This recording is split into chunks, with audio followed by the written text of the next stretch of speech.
kasi ng sambayan ng Pilipino or namin, no, dahil sa dami ng mga sa dami ho ng mga issues po na lumabas. Limot na ba ng sambayan ng Pilipino ang issue ng flood control, lalo po ngayon na magsasara na or wrap up na po ang ICI? Hindi ko alam kung hindi naman siguro limot. Siguro may relate po ba natin to sa hindi magandang pagkakahandle ng budget or kaban ng bayan? Because even with ICI, no, they already said that Martin Romualdez, na madalas naman din nasasabi sa mga reports po, no, na hindi siya liable sa flood control mess. What's your take on this one, Kong Toby? Alam mo, nagulat ako dyan eh. Number one, kung mula sa mga ganyang klaseng komento, no, coming from you, na alam naman ng lahat na malapit ka rin sa administrasyon. Masasabi ba natin na hindi nagawa ng ICI yung kanilang trabaho, tapos binigo nito yung hinahangad ng sambayan ng Pilipino, at nasayang ba ang pondo na ibinigay para sa ICI? Based on that report, talagang medyo disappointed talaga ako dun sa nangyari dun. At hindi... Kung Toby, recently, naging controversial yung isiniwalat nila Congressman Tino, Congressman Edgar Erice, patungkol doon sa tinatawag na quote-unquote Bersamin Fine. Bilang dating campaign manager po, nung nakalipas na midterm elections, talaga bang dumadaan o dumadaan yung bayad kay Adrian Bersamin? Hindi, ganito yun. No?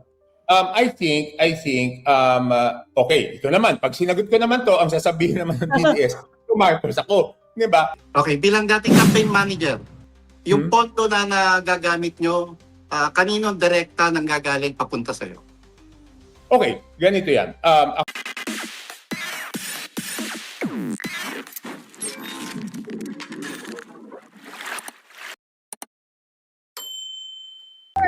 Hello po.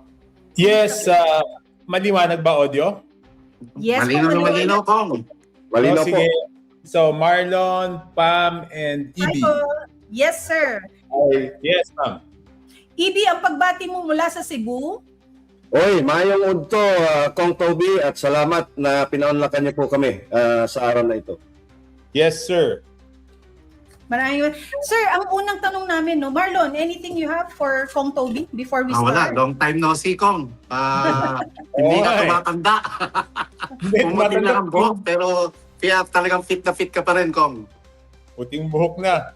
Oo. Yeah. Kong Toby, saka nagsasalamin na.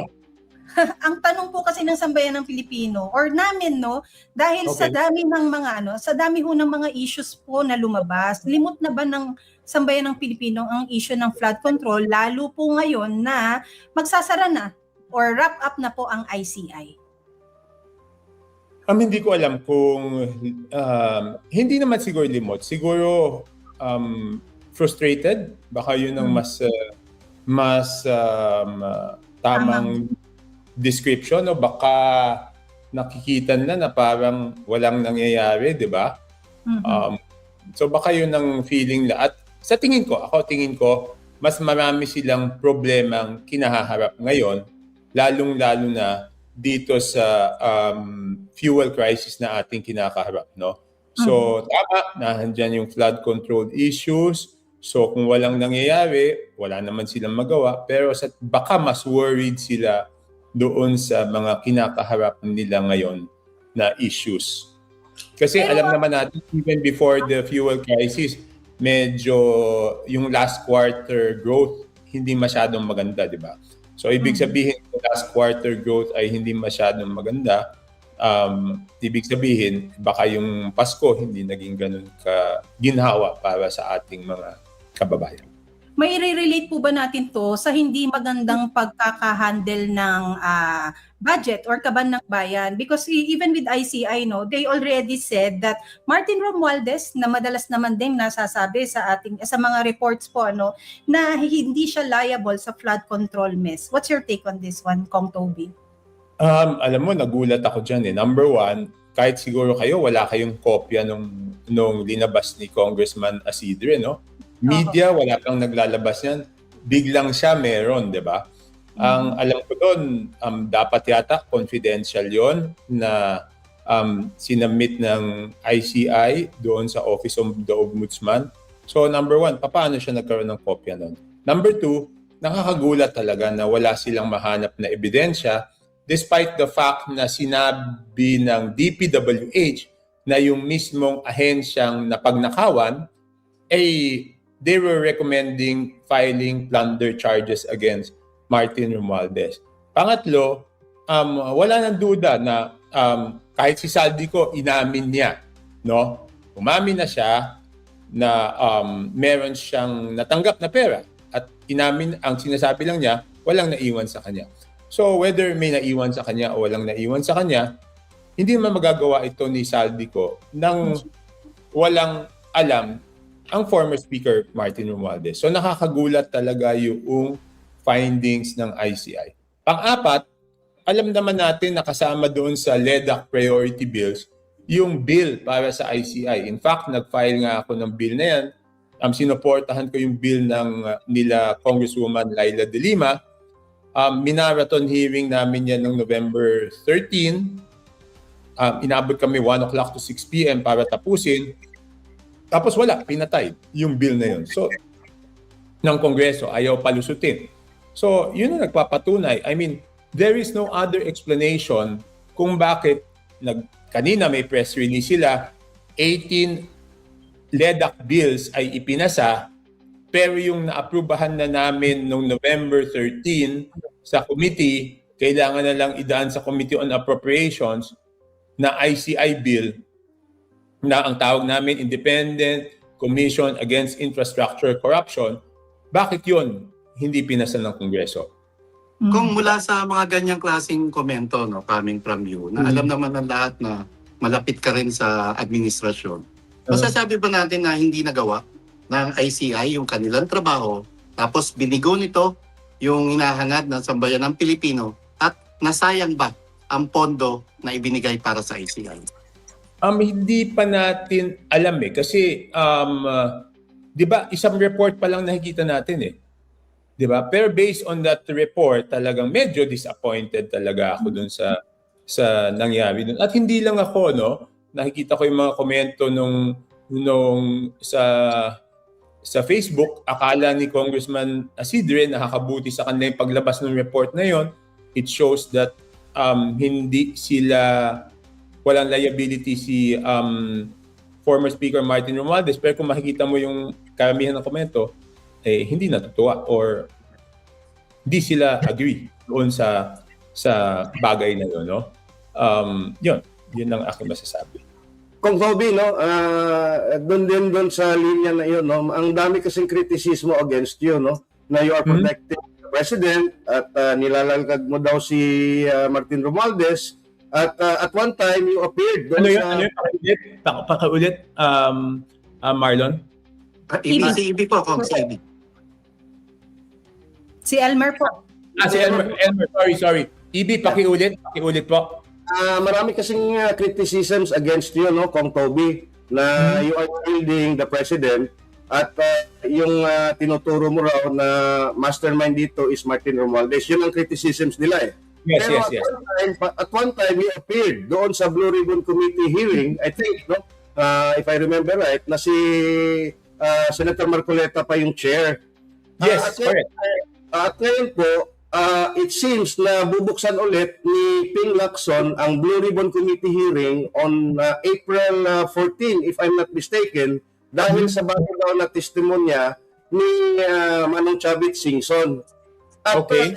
Ikaw po ba ay suportado mo ang move na ito at willing ka po ba na mag-appear ulit doon sa Blue Ribbon Committee hearing na iyon, considering na na-implicate na naman ulit ang pangalan ni BBM doon sa testimonya ng mga Marines or former Marines? Yes, Ibi. Anytime po na ipatawag ako o imbitahan ako ng Senate Blue Ribbon Committee, ako'y pupunta, di ba? Okay. Tingnan natin yung mga galaw ng mga kasamahan ko sa Congress. First, hindi nila pinasa yung ICI bill. Pangalawa, pag sila iniimbitahan, ini-invoke nila yung parliamentary courtesy, di ba? O bakit ako hindi ko naman ini-invoke yung parliamentary courtesy, di ba? So, yung parliamentary courtesy, ini-invoke yan ng mga gustong magtago sa likod ng parliamentary courtesy. Pero yung willing magsabi ng totoo, payag pumunta doon. Di ba? Ganun lang naman yun eh. So, basta't ako'y inimbitahan, kung ano pa yung maitutulong ko, yun ang gagawin ko. Ngayon, doon sa sinasabing parang inaabsuelto ko si Presidente at ang dididiin ko lang si Martin Romualdez, tignan nyo ang nangyayari sa akin. I think yung pagsabi sa akin na inaabsuelto ko si Presidente ay galing doon sa mga ayaw kay Presidente, di ba? But recently, based on my statements naman doon sa impeachment, may mga nag-aakusa naman na ako'y Sara Duterte. Sara Duterte, di ba? Uh-huh. So, the reason na iba-iba yung akusasyon sa akin is because pag isang grupo hindi nila nagustuhan yung sinabi ko, aakusahan nila ako, nandun ako sa kabilang grupo.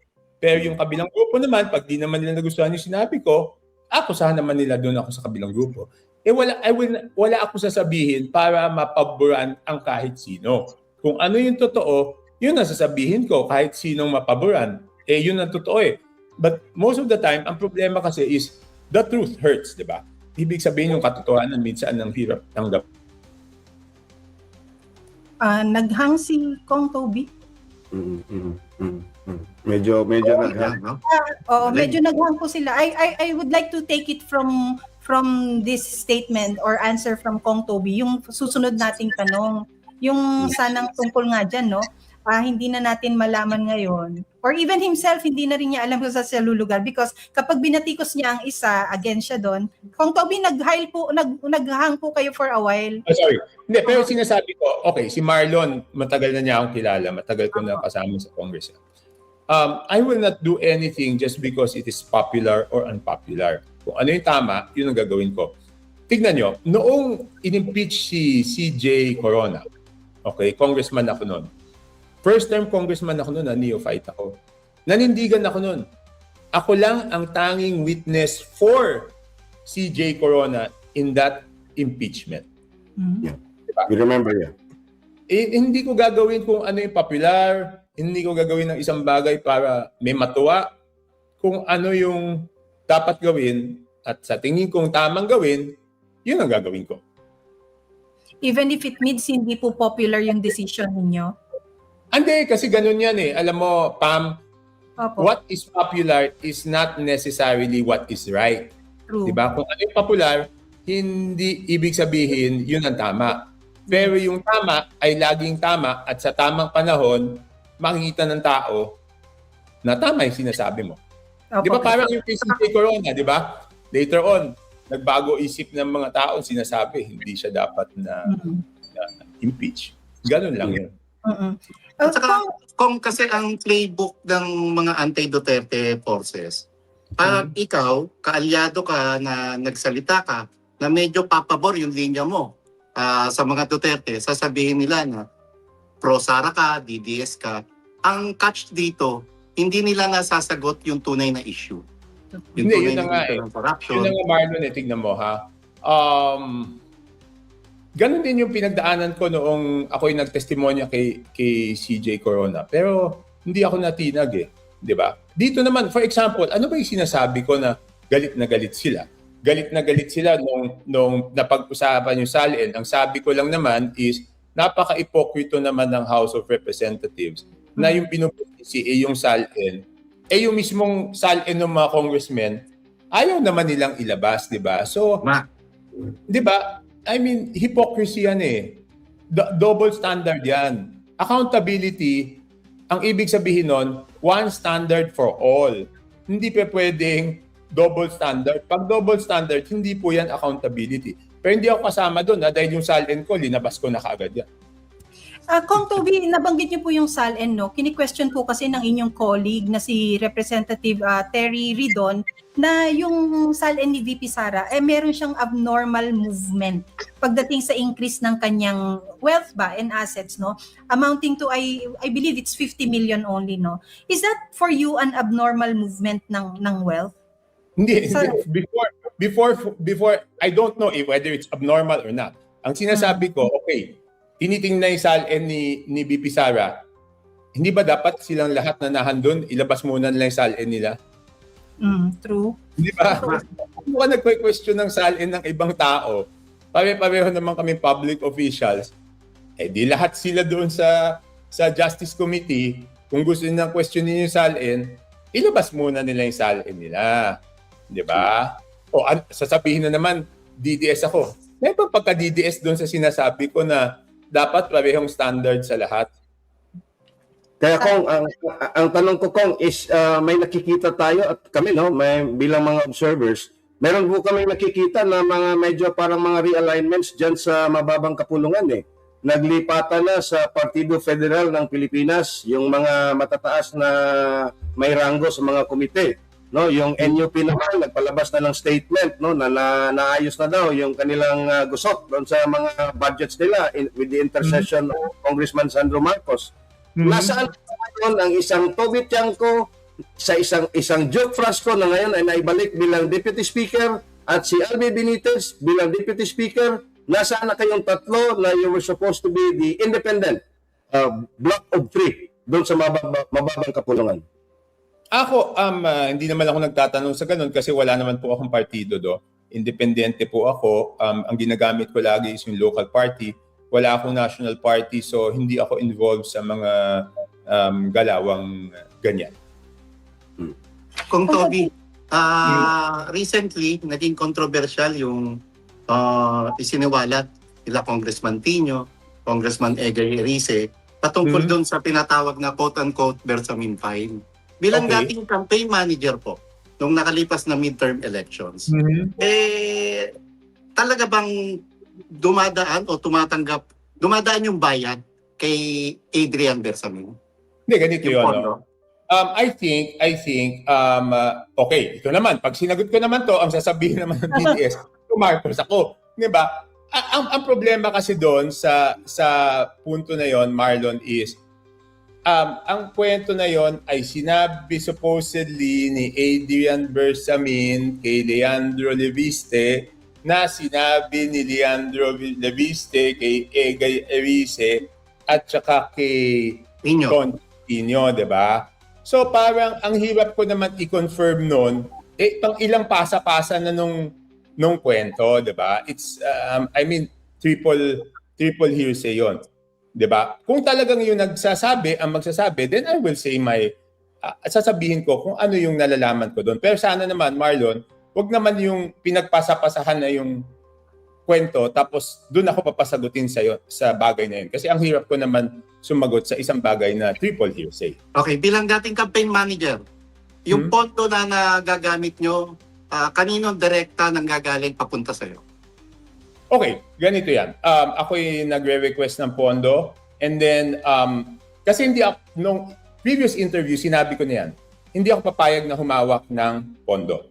So ang ginagawa ko lang doon is may budget, sinasabi ko lang na based on the budget, pwede nang i-release itong pondo na to. Yun lang ang ginagawa ko. Ayokong humawak ng fees, ayokong hinahawakan yung pondo kasi natandaan nyo, may mga akusasyon dyan na nawawalang pera pag eleksyon di ba? Ayokong madawit doon sa bagay na yon. So ako'y nag-submit ng budget and then doon sa budget na yon, sasabihin ko na ito talagang matutuloy ito hindi matutuloy. Kasi di ba pag nag-submit ka ng budget, for example, doon sa rallies, di ba? Binabatikos ako for cutting the rally short, di ba? Alangan magpabilisan ng pondo yung rally na hindi natuloy. So yun lang po yung role ko. Yun lang. Doon lang. Ayoko talagang humawak ng pondo dahil baka mapagbintangan po ako na kumupit doon sa pondo na yun. Kung Toby, you mentioned a while ago na one standard for all, di ba? Yes po. And you said sana, if yung one standard for all, kung i-apply lang yung same standard ng impeachment na paraan ng pagdinig nung kay President Marcos Jr., masasabi niyo po ba na if the same standards apply, dapat ba ini-impeach si VP Sara today or dapat po ba ini-impeach din si President Marcos today? okay, if the same standards were held, dapat, no, pero hindi naman ako makaboto at napagbotohan na yan, my humble opinion is dapat insufficient in substance din yung kay VP Sara.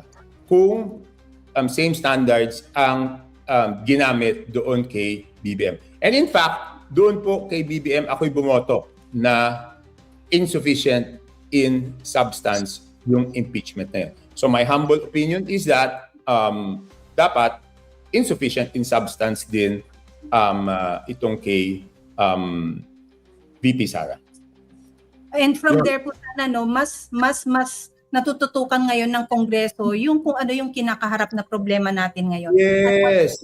Buti Pam, doon na tayo pumunta, no? Alam mo, nag-file ako noong last day namin, nag-file ako ng 2 resolution yung final ko eh.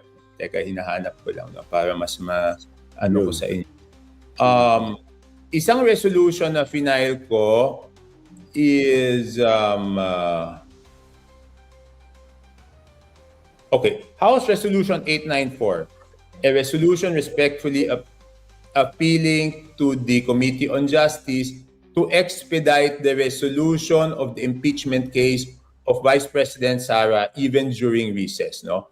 So, paano naman ako magiging DDS kung pinapamadali ko nga yung investigasyon, di ba? Dahil ang sabi ko dito, dapat tapusin na yan dahil dapat naming harapin yung mga issues na lalabas dahil dito sa crisis sa Middle East tulad ng pagtaas ng crudo, pagtaas ng pagkain, gano'n, no? Tapos sumagot naman yung kaibigan ko na si Congressman Ridon, sabi niya hindi daw po pwedeng madaliin. Kala ko ba ang dami nilang ebidensya, sapat na yung ebidensya nila. So kung sapat na yung ebidensya nila, bakit naman hindi pwedeng madaliin? Okay. Pagkatapos noon, the next day, nag-file po ako ng tinatawag kong Fuel Crisis Relief Act of 2026. Ito ay isang batas para harapin yung ating fuel price hikes. No? So number 1, pinakamahalaga dito is that ang gobyerno is merong kapangyarihan na i-control ang presyo ng langis, pagkain, utilities tulad ng kuryente, tubig, internet na unreasonable at unjustified ang increase. Alam natin dapat may increase, pero pag unreasonable at unjustified, may kapangyarihan yung gobyerno na kontrolin yan.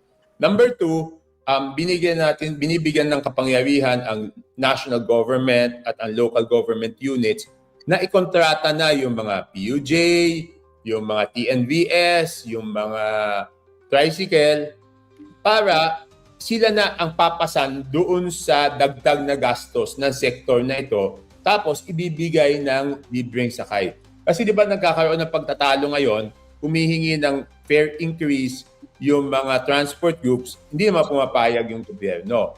Pag nalugi yung mga yan o hindi kumikita, hindi na papasada. So ito, ang mangyayari, ang papasan ng problemang yon o ng dagdag is yung gobyerno. Tapos ibibigay na libreng sakay. And then, syempre, pag tumaas ang presyo ng crudo, tumaas presyo ng pagkain, mahirapan na silang bayaran yung residential upa nila. So bawal magtaas ng residential rate ng upa. Ngayon, sa micro, small, and medium enterprises, bawal din sa panahon na ito na taasan ang commercial upa nila. Tapos, pwede magbigay ng emergency loan ng SSS and GSIS, tsaka may moratorium doon sa accrual ng mga loan sa gobyerno. So yan po yung aking mga panukala para matulungan yung ating mga kababayan. Sana magkaroon ng special session para harapin natin to. At isa pa, no? Ako yung nag-file ng joint resolution na tanggalin sana yung VAT doon sa lahat ng fuel products. Pero ang naaprubahan is yung pagtanggal ng excise tax. No? So papaliwanag ko lang bakit VAT yung aking pinanukala. Kasi yung VAT, gumagalaw siya eh. Pag 50 pesos ang presyo ng crudo, 12% of that is 6 pesos. Pag nag-iisang daan ang presyo ng crudo, 12% becomes 12 pesos. So, ibig sabihin, nakakadagdag siya doon sa dagdag na gastos ng mga residente. Yung excise tax, kahit anong presyo ng diesel, 6 pesos yung excise tax. So, para sa akin, mas gusto ko sana na yung VAT. Kaya lang, ang pinanukala is yung excise tax. Pero nagulat naman ako, hindi mo na i-implement yung excise tax. Pero yun, hindi ko masasagot kasi hindi naman eksperto ako sa bagay na yun. Pero sana, ma-implement na yun kasi tumataas talaga yung presyo ng fuel. Pangalawang reason bakit sa tingin ko VAT, kasi ang hirap ihirap ng implementation at monitoring doon sa excise tax. 'Di ba? Pag sinabing walang excise tax ngayon, kung sinabi nila yung in-import nilang, yung hawak nilang crudo ay binayaran nilang excise tax, sino magsasabing hindi kasama yon at ito, dito ang simula. Hindi katulad ng VAT, ang dali nun kasi pagbayad natin, wala lang VAT. So mamimenos tayo ng 12%. Pero wala eh. Yun yung naging ano. So, supportado ko naman. So, ako issue per issue eh. Hindi naman ako yung kakampi dito, kakampi doon. Ang advantage ko kasi, wala akong political party. So, I can decide independently on my own. Yun ang maganda po, ang dami mong mga magagandang panukala na binanggit. Halos pareho lang din to yung Sagip Presyo Act na inihain din ni Caloocan Representative Egay Erice. Ang tanong ngayon, Kong, bakit yung mga kasamahan mo sa Kongreso, bakit yata mali ang direksyon? At bakit parang obsessed sila para diinan ng gusto ang Vice President Sara Duterte? Yun ang pinaka-controversial. Doon sila galit na galit. Nung sinabi ko, doon galit na galit yung mga hindi makatanggap kay Sara. Nung sinabi ko, sigurado ka, okay. Sinabi ko na may mga grupo na talagang, alam natin prinsipyo ang kanilang pinaglalaban. For example, Makabayan, sina Shell Docno, sina Laila de Lima, sina Percy Serdanya, Akbayan, sina Ton Chitinio, sina Rene Po, sina Sara Elago. Okay. Kiko D, alam natin, meron silang prinsipyong pinaglalaban na salungat doon sa prinsipyo ni VP Sara Duterte. Pero sa likod noon, may mga nagtatago na instead na accountability ang gusto nila makatakas sa accountability. At sinabi ko noon, kaya galit na galit sila, na pag nanalo si VP Sara, siguradong papanagutin nila sila. Kung hindi sila mapapanagot sa administrasyon na to, sigurado kung mapapanagot sila ni VP Sara, di ba? Yung ba, hindi ba totoo yun? Kahit sino naman tanongin mong tao, kahit saan ako makipagkwentuhan, yun naman ang sinasabi. Kasi siguro hindi sila nakikipagkwentuhan sa mga iskinita, sa mga kanto. Ako pag nakipagkwentuhan, yun ang expression ng tao. Galit na galit sila doon. Parang iniisip nila na inimbento ko yun o yun ay sinabi ko para bumango si VP Sara. But that is reality. Di ba? Realidad yun eh. Okay. Kaya nga, pag pinagdugtong mo, ano ba yung dahilan bakit ayaw nilang matuloy yung ICAIC ng mga kasamahan ko sa House of Representatives? That is about accountability. Diba? Idugtong mo lang yon. Diba? Tsaka mali ba ako? Sino magsasabing mali ako? For very obvious reasons, papanagutin talaga sila nun. Sinabi niyo po kanina, Ibi. Kung Toby, etong tanong ko, para galing na rin sa'yo. Kasi kanina may statement si Palace Press Officer Claire Castro na hindi pa tayo nasa isang krisis. Pero Hindi pa? Hindi pa po? Wala pa daw tayo sa krisis. Naku po! Ano kaya yun? Saan kaya nga? Paano wala sa krisis? Nung isang linggo, yung presyo ng diesel nagdoble na. Paano mawawala tayo sa krisis? Di ba? Kaya nga, kung Toby, ito tanong ko sa iyo. Nasa krisis na ba po yung Pilipinas? Hindi lang po Pilipinas, buong mundo po ang nasa krisis. Pag sinabi niyang wala sa krisis yung Pilipinas, ano kaya yun? Hindi kaya nagpapakarga ng diesel yun?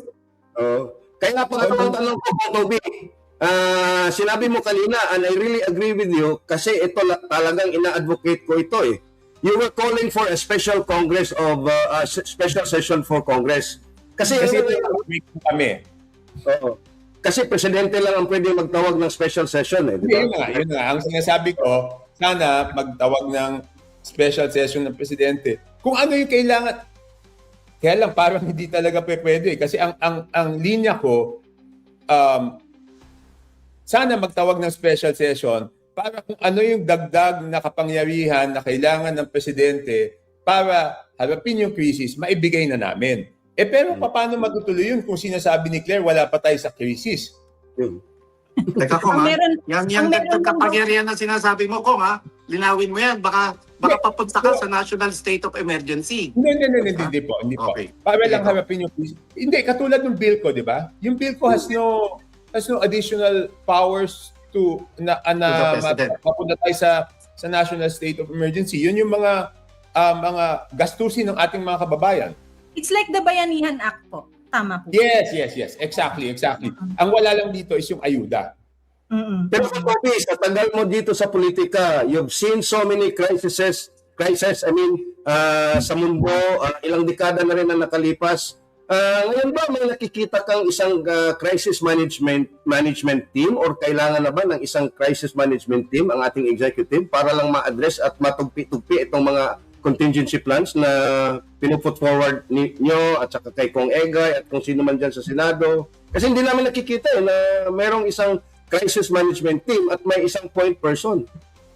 Hindi ko alam kung paano po. Pasensya na po, I cannot comment. Hindi ko alam kung ano yung mga diskarte nila, ano yung mga plano nila sa loob ng Malacanang. Pero nagulat ako, mukhang muntik ako mahulog sa upuan ko nung sinabing wala pa tayo sa crisis. Tuwing nagpapakarga yung driver ko ng diesel, palaki yung gastos. Kung baka tirahin ka na naman ikaw na naman yung tirahin yung si Claire niyan. But only to give it the complete context, no, not verbatim, ang sabi po niya is wala pa tayo sa isang crisis. Ang meron lang daw po ay yung price increase crisis. Dahil daw po sa oil crisis na to, meron naman daw pong mga supply. Kaya hindi daw po pwedeng matawag na crisis na dahil may supply pa. Hindi. Yung ako ay iba pananaw ko eh. Yung pagtaas ng presyo para sa ating sa mga mamamayan, crisis na yan eh. Mm. 'Di ba? Sikmura yan eh. Hindi naman Tama. pwedeng hindi pwede mong pigilan na okay. Yung mga produkto, transport yan eh. Pag transport niyan, may crudo yung tracking, di tataas ipapasa sa consumer yan, di ba? So, hindi naman kailangan maubusan ng crudo o maubusan ng langis bago natin sabihin na may krisis.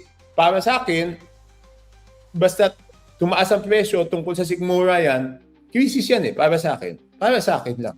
Kung Toby, yung mga ganitong pahayag mula mismo sa presidential spokesperson, sa katauhan ng isang Yusek Claire Castro, sa tingin mo nakakatulong ba ito? Sa gobyernong Marcos at kay Pangulong Marcos mismo? No, I don't think. I think even yung reaction nila, parang ang problema is pag may criticism, ikaw kalaban ka na kaagad, di ba? Dapat ang kritisismo, tignan nila kung valid, edi tugunan. Hindi naman kasi ini-expect na kahit anong gobyerno ay perfecto, di ba? Naging mayor ako, may mga bagay talaga na minsan sa dami ng ginagawa mo, hindi mo napapansin. At doon sa criticism na yon, doon mo makikita na may dapat kang solusyonan. Pero kung meron laging kritisismo at magiging defensive sila o sasabihin nila basta't nag-criticize, kalaban, wala tayong ma-resolbahan na ganyan, di ba? Ano bang gusto nila? Lahat na lang maging sip-sip sa kanila at sabihin tama yung ginagawa nila. Mas hindi ka naman nakakatulong pag ganun yung ginawa mo.